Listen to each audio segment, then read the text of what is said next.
Hey everybody, welcome back to the channel. I am in the training room with Mr.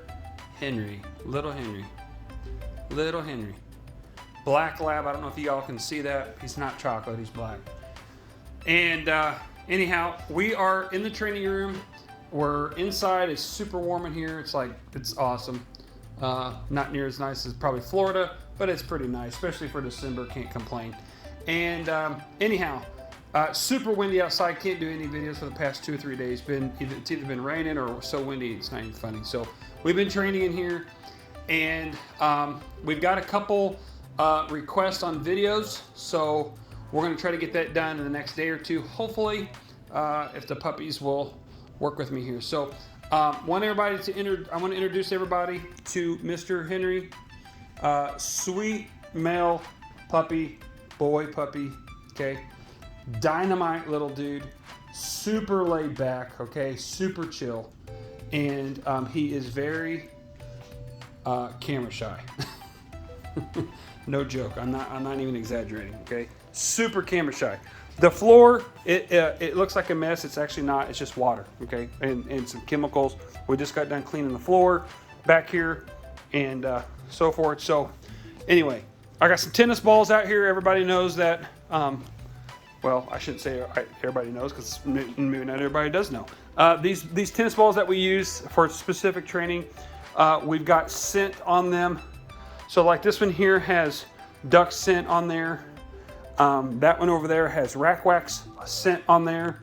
For those of you that doesn't know what rack wax is, I'm sorry, this is not duck, it's pheasant. But rack wax is used for antlers to train a dog to find deer antlers. That's what that's for. So the only reason I use scent on the ball or the tennis ball or certain specific training tools that I use is that the dog really acclimates to that smell versus my hand. Okay, I like the dogs to get used to smelling a different smell rather than my hand or my smell on the toy or the tool or instrument that we're using for their training. The reason that is because if the dog would get put into narcotics or hunting of one element or another, I don't want them getting used to smelling human smell on the specific item that they're going after. I want them to get used to attaching a different smell other than my smell to that other. Even though my smell is there, I want there to be an additional smell to that, okay? I just find that my puppies that go into narcotics, they train better and quicker. Because I put them with a different smell together, and not with just like a blank smell or just my smell. Okay, not to get super technical. Anyway, so this is Henry, black male, super young puppy, and we're getting him started today. Okay, so he's been around my sound training. I found out word on the street that someone's trying to steal my training ideas with my sounds and claiming it for their own. But it is what it is. It's all right. No big deal. It's all about just utilizing what we got and working together so the puppies can be better. That's what my channel is all about. Okay. It's all about training the puppies so that the communities and society and as a whole, we have more trained puppies and less puppies in these shelters. That's what this is all about, okay? Because I'm sick and tired of seeing all the rants about all these puppies in these shelters and nobody's doing anything about it. So, for those that's been following me for years, you know that we've done a lot of things about that, okay? So you can see like we've had doggy doors here, okay? And it used to be that this facility was set up for the breeding dogs to come back here, and they would be on that side of the wall, and they'd come back here, and they could be outside, okay? Well, we've closed in the outside portion, made it enclosed, and then we just never took the doors out because we'd be patching a bunch of holes in, and these are all already waterproof anyway. So now we turned this room back here into a training room, and because I used to have another building that I trained, this is better and it's bigger. And so anyways, so we're less on the breeding more on the training is what it boils down to. It's better for the puppy, better for everybody else. So what are we doing today? We're introducing everybody to little Henry here, or Henry, black male puppy, Labrador, and we're trying to get him started, okay? This is going to be very difficult puppy to train. And you can see why, as I'm talking, you can see why he's going to be difficult. Because this is his personality. He wants to lounge around. He'll get up for 30 seconds, 45 seconds, and he'll go playing, and then he's done again, okay? So I'm just going to do some short little videos on him and kind of, show everybody a little bit what we're doing. I'm going to try to keep this under 10 minutes, okay? So as an entirety of the video, but it's probably going to be series on him as we go together. So I've got tennis balls out here, and what I've been doing, well, let me back up a little bit because I like to be as thorough as I possibly can for everybody. What I first did is my sound training with him, okay? Now we're on to the command training. Then we used to work him with the sound training and the playing and stuff like that as a group, like meaning with his siblings, okay? Well, now that we broke him away from his siblings, his personality has changed, okay? And you've seen this many times before on my other videos. If you haven't, you can wait till this video's done and go back and watch the other videos, okay? And you'll see, like Luke and Levi, for example, they are in the water going crazy and loving it, and then all of a sudden you split them off by themselves and their personality changes. Good boy, good boy, good boy, good boy. Hey, Henry, good boy, Henry. I'm going to go back to explain what just happened there in just a second. So now that we have split his personality off, okay, or split him off rather, his personality has changed dramatically. He was up and going. Now he's, all by himself. He's a little bit more chilled and reserved, okay? You can see how he grabbed the ball and went back. Now, what I did in that is I'm trying to build confidence as his own individual confidence, him as a individual, okay? And then as I work on that, all right, when I get him to build and he retrieves the ball, all right, I'm not putting no commands in there. All I'm doing is praising him, okay? Now, one thing he's doing right here, what I don't want, if you notice, he was what I call gnawing, okay? Gnawing, okay?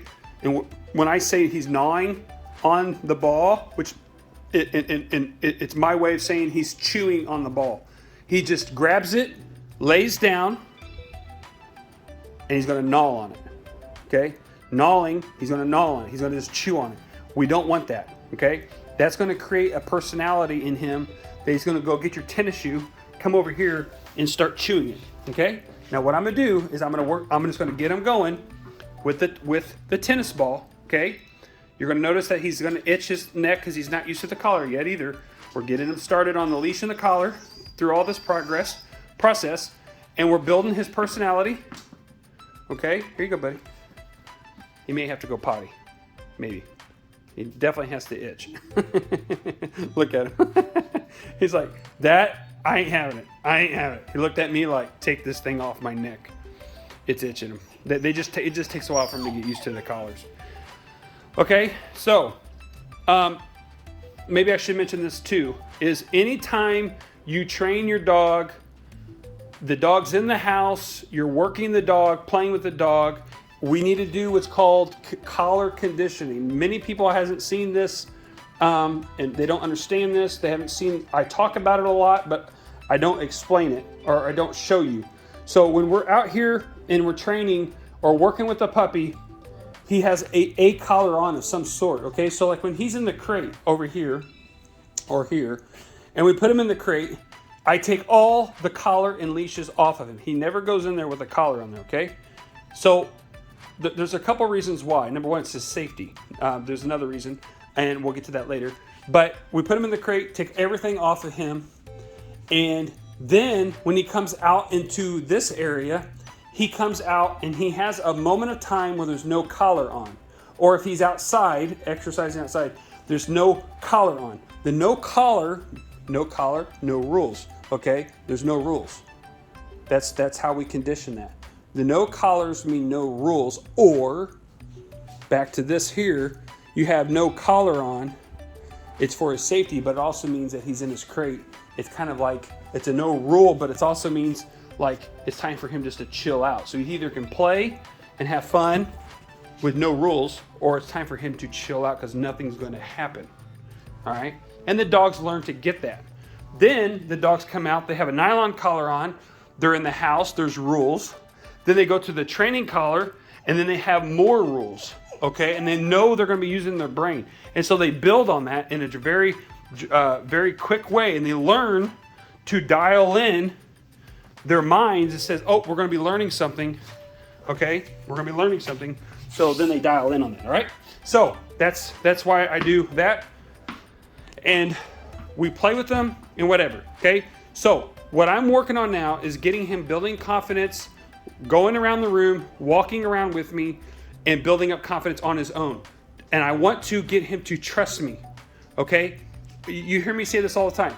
Get him used to the atmosphere and build up that relationship, that trust, okay? That way, by the time I'm done with him, he's going to know that I'm not going to ask him to do anything that would hurt him, okay? He will know that he can trust me. I just had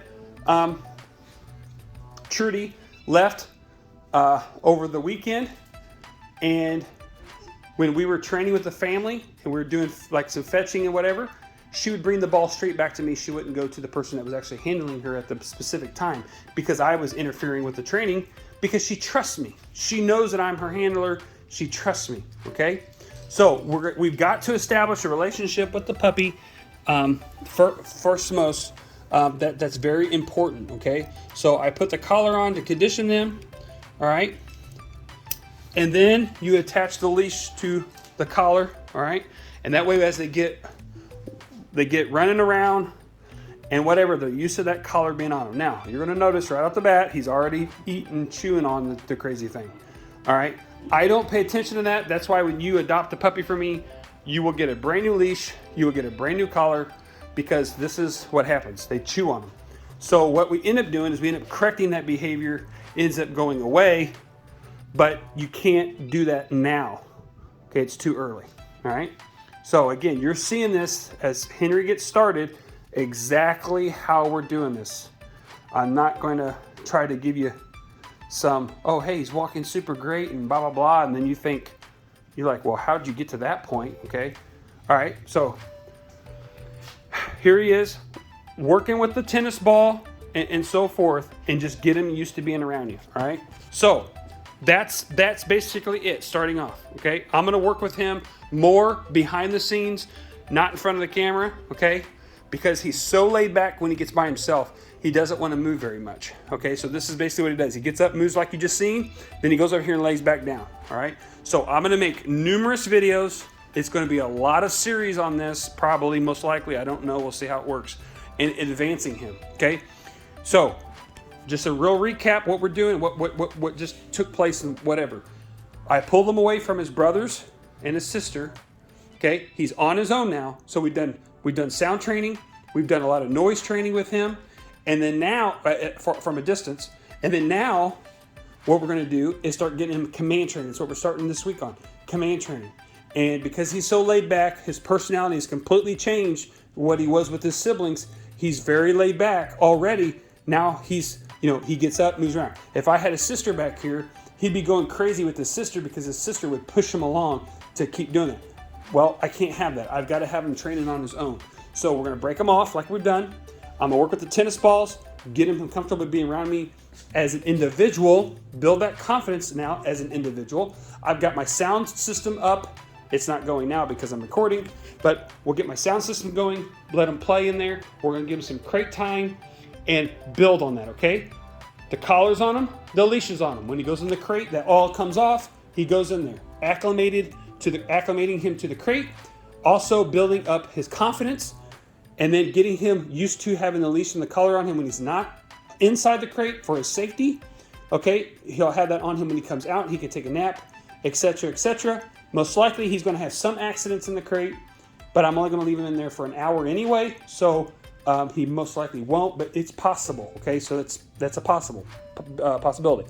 I'm going to bring him back out and start over again. We'll start doing the tennis balls. building confidence. And then what I'm going to do is I'm going to use his natural occurrence, the natural occurrence. So if he wants to walk with me, I'll have him walk with me. If he wants to come to me, I'll say come. Okay. So I'm going to use whatever he does to my advantage. And then I'll start with sit and I'll start with stay. I always do the two together, back to back. Sit, stay, because you tell him to sit with the direction that you're going to go with the pressure, and then the stay. Okay. So hang with this on this. Hang with me, because I guess there's us, me and Henry here, and we're going to work through it. And you guys will see exactly how we start these puppies. It's going to be a lot of patience because he's so laid back and he doesn't go very much. Okay. So, and I'm hoping we are on the outskirts of Christmas here. Henry could get adopted.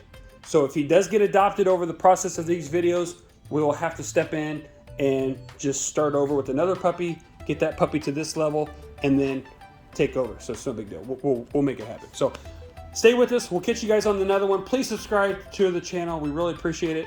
You're supporting what we do. Share our video. Share it to everybody else. You know, this guy, he shows us how to do the training. He shows us how to do this. He shows us how to do that. And I've said this a million times, and you're going to hear me say it more and more and more.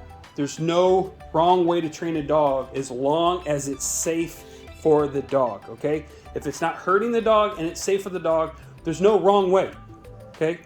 Everybody, all these trainers and people try to chew each other out, make each other look bad because, oh, you do this, or oh, you do that, or oh, you do this. If you're doing it in a way that the dog understands and you understand and it's not hurting the dog, it works, okay? I'd rather have that than saying, well, I can't do this because I want to do this, and so I don't ever train my dog. And then the dog ends up being the one that is having the issues because you can't handle your dog. Now you're all stressed out, the family's stressed out, and then the dog suffers at the end of the day. So anyway, we'll see you on the next one, and we'll go from there. Thanks a lot.